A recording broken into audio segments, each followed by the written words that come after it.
نحمده ونصلي على رسوله الكريم اما بعد فاعوذ بالله من الشيطان الرجيم بسم الله الرحمن الرحيم يا بني إسرائيل اذكروا نعمتي التي أنعمت عليكم وأوفوا بعهدي أوف بعهدكم وإياي فارهبون وآمنوا بما أنزلت مصدقا لما معكم ولا تكونوا أول كافر به ولا تشتروا بآياتي ثمنا قليلا وإياي فاتقون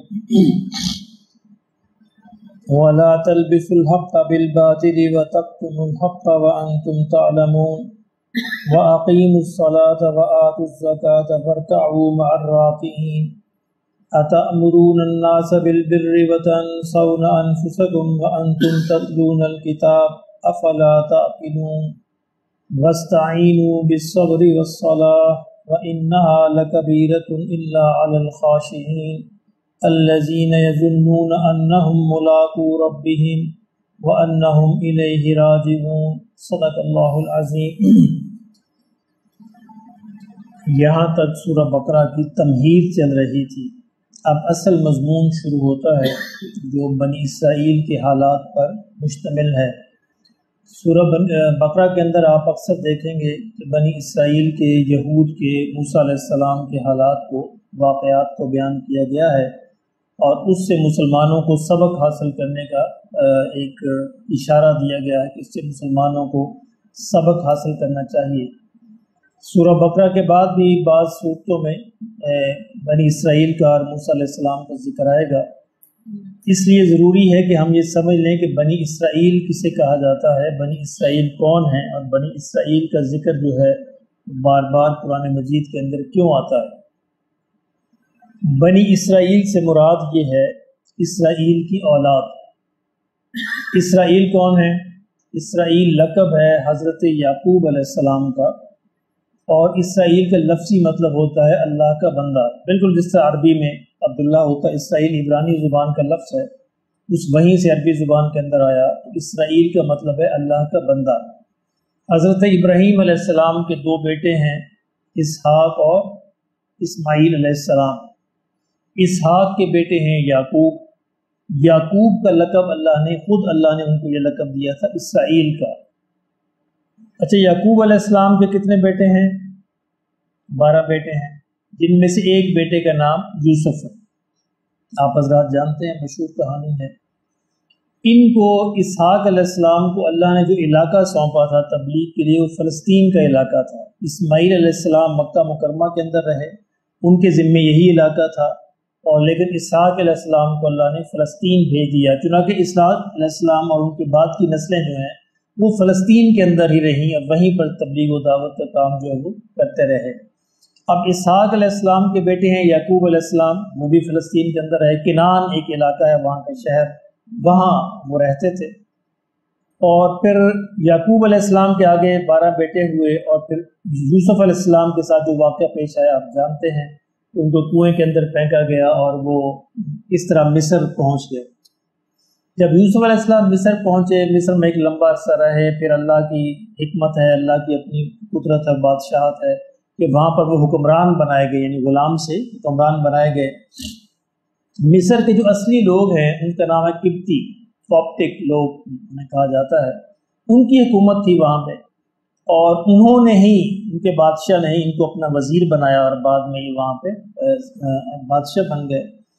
اس طرح جب یوسف علیہ السلام وہاں پہ بادشاہ بنے تو یوسف علیہ السلام نے اپنے والد، اپنی والدہ اور اپنے سارے بھائیوں کو مصر بلا لیا۔ تو یہاں سے ان کا آغاز ہوتا ہے مصر میں، یعنی بنی اسرائیل اصل میں رہنے والے ہیں فلسطین کے، کنان کے۔ مصر کیوں گئے؟ چونکہ یوسف علیہ السلام وہاں کے فرما روا تھے، انہوں نے اپنے والدین، اپنے خاندان، اپنے بھائیوں کو مصر بلا لیا۔ تو جب یہ سارے بھائی مصر پہنچے، ان کے بیوی بچے پہنچے، تو وہاں پر بنی اسرائیل کی آبادی کا آغاز ہوا۔ یہ آغاز ہے بنی اسرائیل کی آبادی کا مصر میں۔ یہ مصر کے رہنے والے نہیں تھے، یہ فارنر لوگ تھے، باہر سے آئے تھے، لیکن آہستہ آہستہ جب وہاں پہ یہ سیٹل ہو گئے، اور چونکہ ان کی حکمرانی تھی، ان کے بھائی حکمران تھے وہاں پہ، اور وہاں یوسف علیہ السلام کے بعد بھی وہ جو بادشاہت ہے ان کے خاندان میں چلتی رہی، اور کئی سو برس تک بنی اسرائیل وہاں پر حکومت کرتے رہے۔ اب ان کئی سو برسوں میں ظاہر ان کی تعداد بھی کافی ساری بڑھ گئی، تو ایک بڑا قبیلہ وہاں پر بن گیا، لیکن اس کے باوجود ان کی تعداد بہرحال تھوڑی تھی۔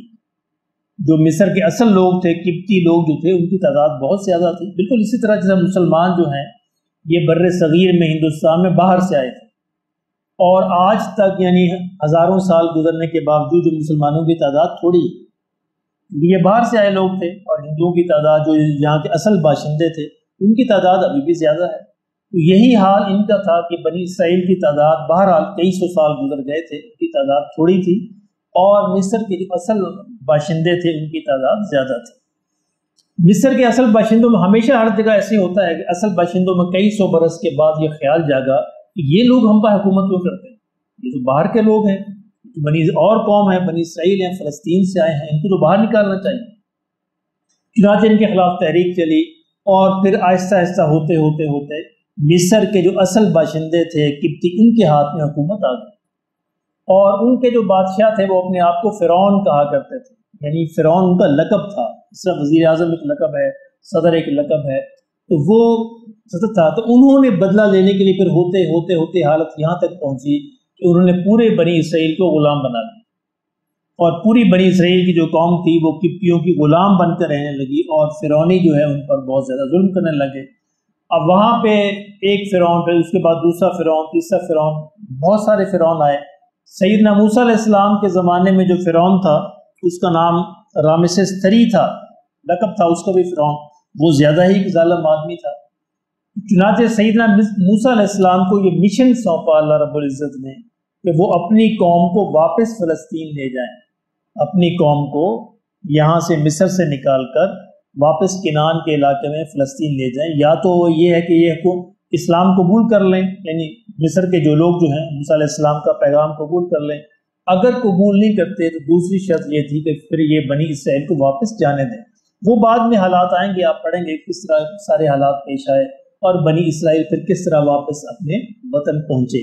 تو یہ پورا پس منظر ہے بنی اسرائیل کا مصر میں جانے کا اور پھر وہاں پہ واپس آنے کا۔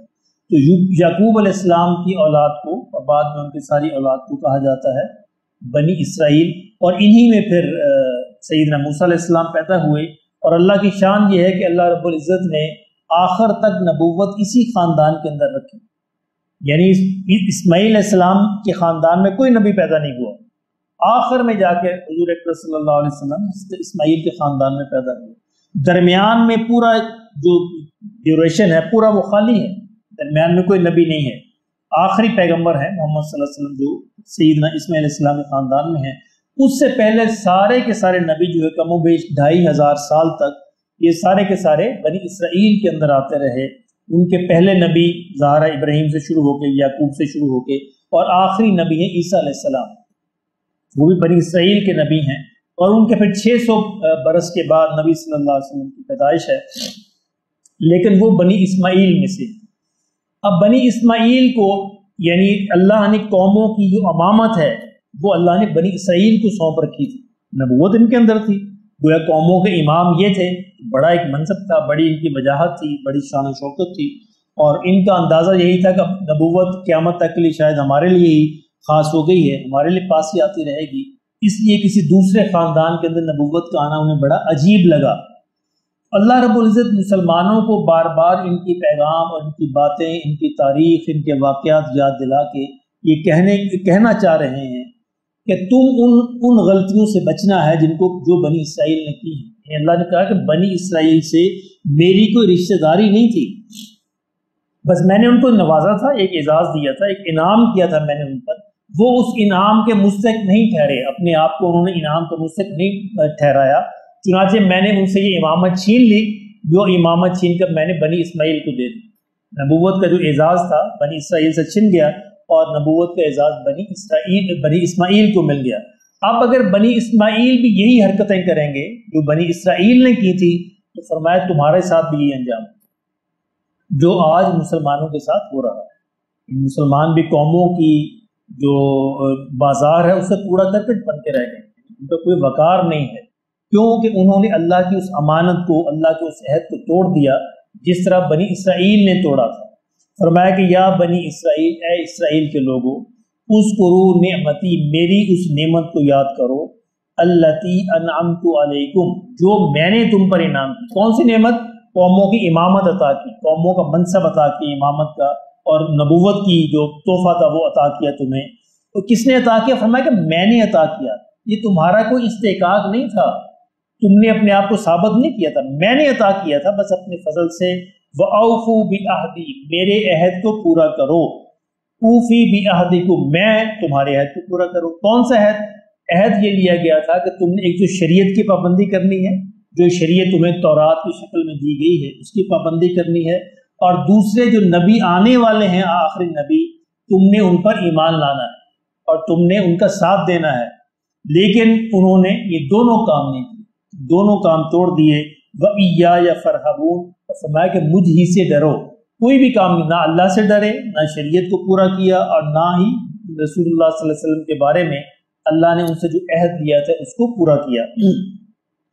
وَآمِنُوا بِمَا أَنزَلْتُ مُصَدِّقًا لِمَا مَعَكُمْ، اور فرمایا کہ یہ بھی تم سے عہد لیا تھا کہ ایمان لاؤ اس پر جو میں نے نازل کیا، اس چیز کی تصدیق کرتے ہوئے تمہارے پاس ہے۔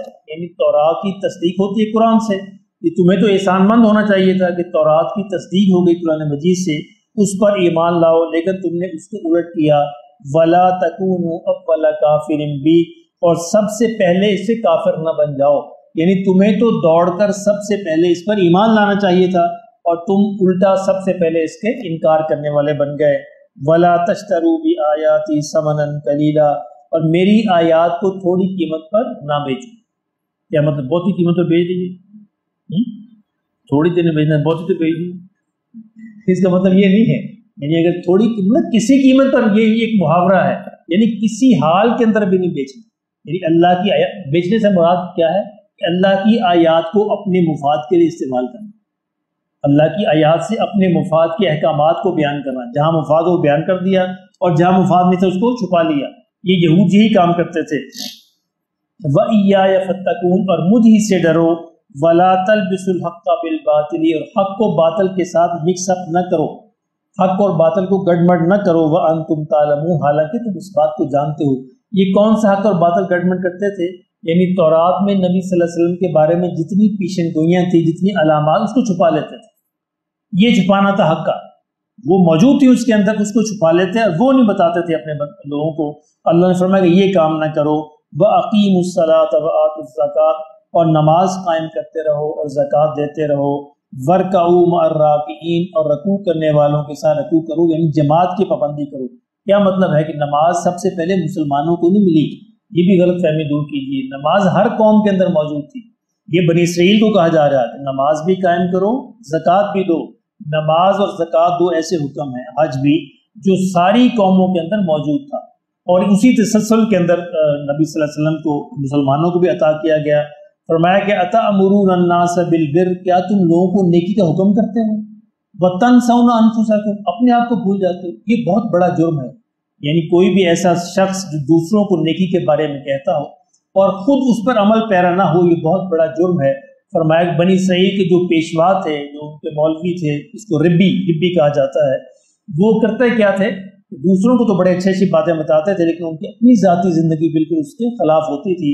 فرمایا کہ وَأَنْتُمْ تَتْلُونَ الْكِتَابَ، حالانکہ تم کتاب پڑھتے ہو، تم کتاب کے احکامات سے واقف ہو، تم آگاہ ہو، علم رکھتے ہو۔ أَفَلَا تَعْقِلُونَ، اس کے باوجود تم عقل نہیں کرتے۔